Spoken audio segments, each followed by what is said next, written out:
Hello, I'm Zoe, as you may know by now, and welcome to this exclusive training on how to start counting and tracking your macros. So it is a very popular topic right now, and I really thought it would be beneficial for me to go through it, give you a step-by-step guide on how to actually get started with tracking your macros. Are you ready? I think you will find this very helpful, so I'm excited to share this with you. So, step number one is that we have to determine what the heck are macros to begin with. Macronutrients, also known as macros, are the three categories of food that all of our food fit into. Does anybody know what they are? We've got carbohydrates, protein, and fat. And so, like I said, all of our food fits into these categories, and they each serve a different purpose in our body, which is why we need to make sure we have a balance of all of them. So, carbohydrates are our body's number one source of energy. As soon as we eat carbohydrates, our body breaks it down into glucose. That glucose gets shuttled into our cells and used for fuel right away. Okay? So, carbs are important. Carbs get a bad reputation, I get it, but carbohydrates equal energy. Okay? So, what are some good sources of carbohydrates? So, we've got our whole grains. These are going to be things like whole wheat pasta, whole wheat bread, brown rice, quinoa, farro, oatmeal, all of these nice whole grains that provide our body with vitamins and minerals and fiber, okay? Also, we've got all fruits and vegetables. All fruits are a really great source of carbohydrates. Same thing with vegetables. We do have two categories of vegetables though. We've got our non-starchy veggies. These are gonna be the greens, basically anything that is not a starchy veggie. And the starchy veggies are potatoes, peas, corn, and beans. So these are really great complex sources of carbohydrates that you can put into your diet. And then, like I said, the non-starchies are lower carbohydrate, but they're basically everything else. So all of your peppers and your broccoli and your greens and the tomatoes, all that good stuff, non-starchy veggies. So they do have carbohydrates, just not as much as a starchy veggie. Okay, so carbohydrates, good sources of energy. We want to make sure that you're getting all the good nutrition in there, your fiber, your vitamins and minerals, okay?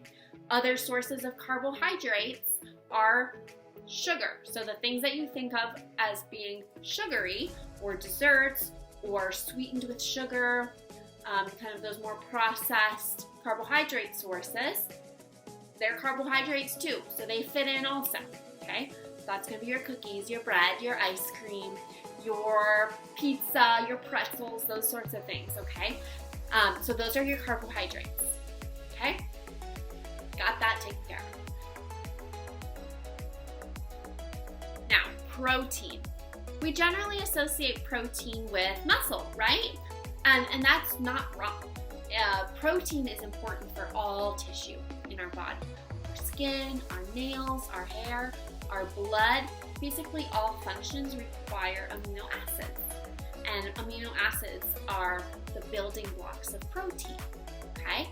So we need to make sure we get a good amount of protein in as well. And your protein needs will vary based on the size of the person, how much muscle mass, the goals, the exercise, all of that, okay?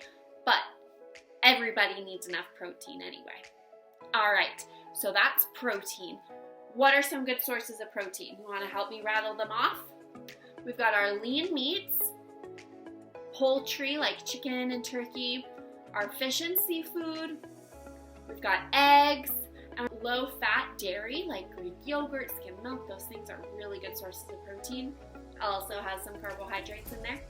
And then we also have our plant-based sources. That's going to be the soy and the tofu, as well as our beans and legumes. So what you'll notice is that not every food fits perfectly into one macro category, and it might have some of everything. Take, for instance, beans. So beans are a great source of plant-based protein, but they're also a good source of carbohydrate. Okay, so don't let that get confused. Just know that you can have a good source of protein, but it also is going to be a good source of carbohydrates. Okay. Next, we've got our fats. So fats are important for our brain health. They're important for our hormone regulation, immune health, but also to actually absorb those fat-soluble vitamins. So we need to make sure that we get a good amount of dietary fat in as well, and mostly unsaturated fats. So those are your nuts and seeds, your oils, your avocados, and the fatty fish, okay? So other sources of fat that are considered maybe less healthy but still counts as fat are going to be those saturated fats. So things like butter, whole fat dairy like cheese, coconut oil. So these are all of those kind of sources in those categories. Okay, so we've got our 3 macros down. What are they again? Carbohydrates, protein, and fat. Okay, so now we know what macros are.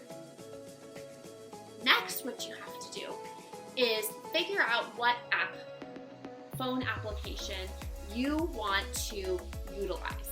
So honestly, my favorite, and seems to be a crowd favorite of most of my clients, is the MyFitnessPal app. You can get it on your phone, you can use the website on a computer. It's great. So basically, when you download the app, there is a free version, which is excellent. It will auto-generate macro goals for you based on your height, weight, age, sex, activity level, and goals, okay? So it's a good starting place.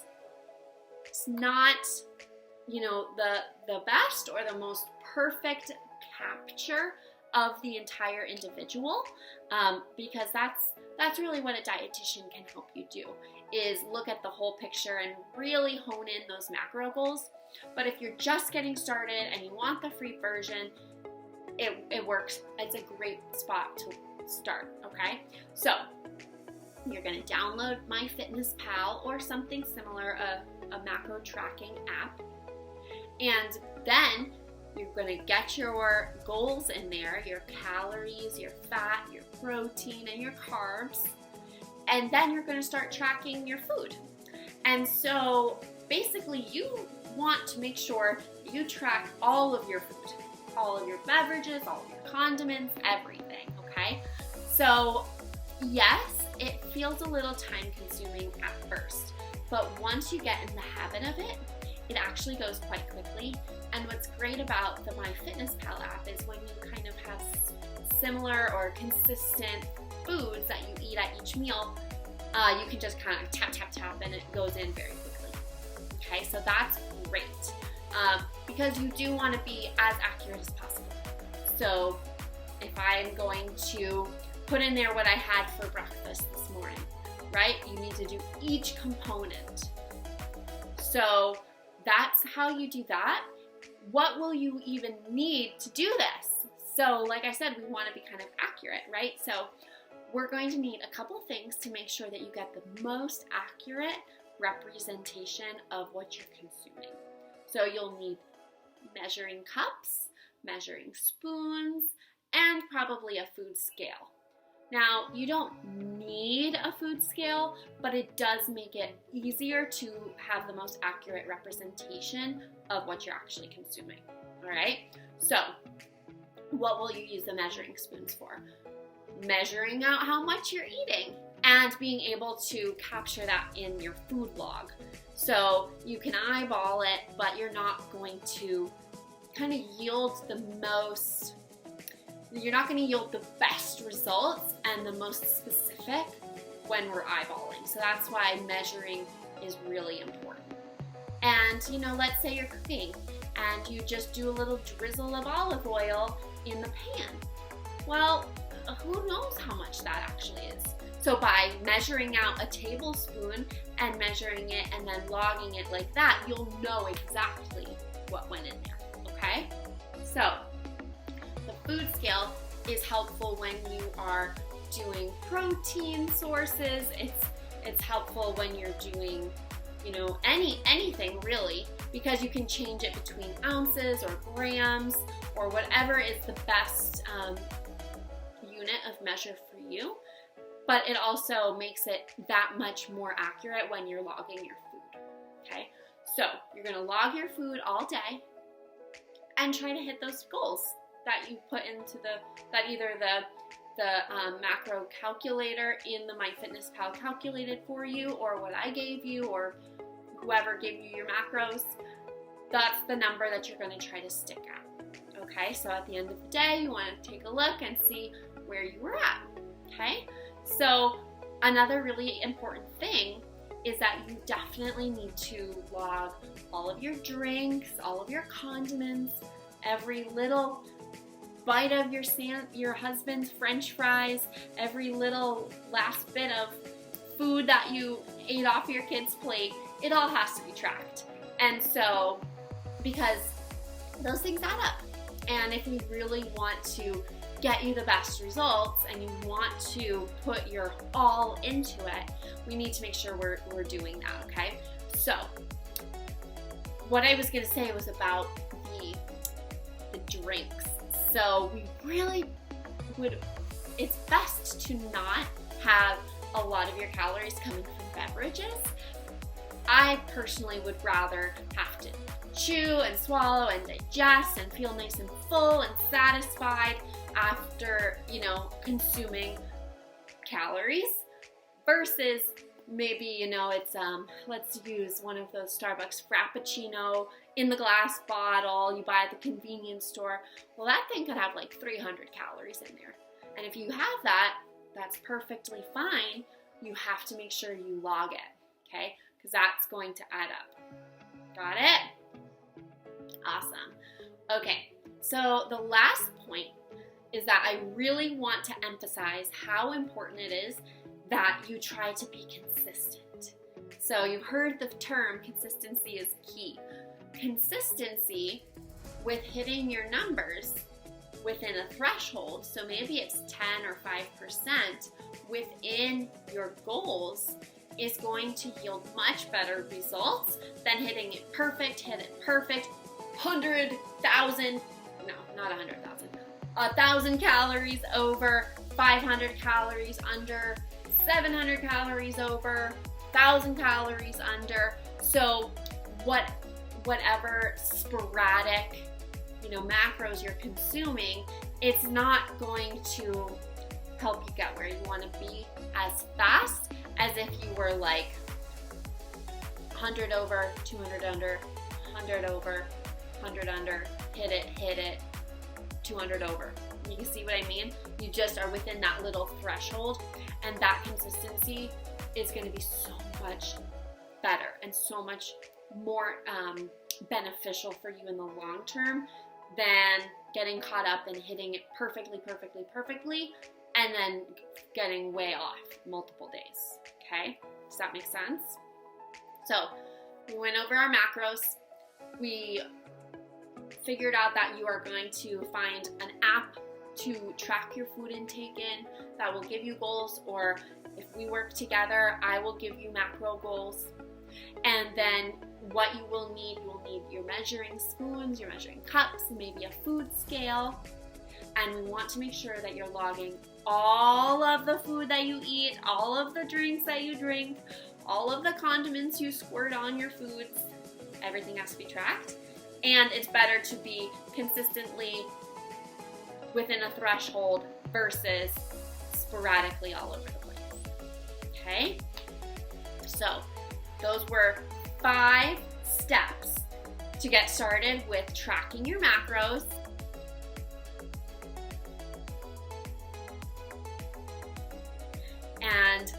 hope this was helpful. I'm so excited that I was able to share this with you, and thanks for watching. Enjoy, guys.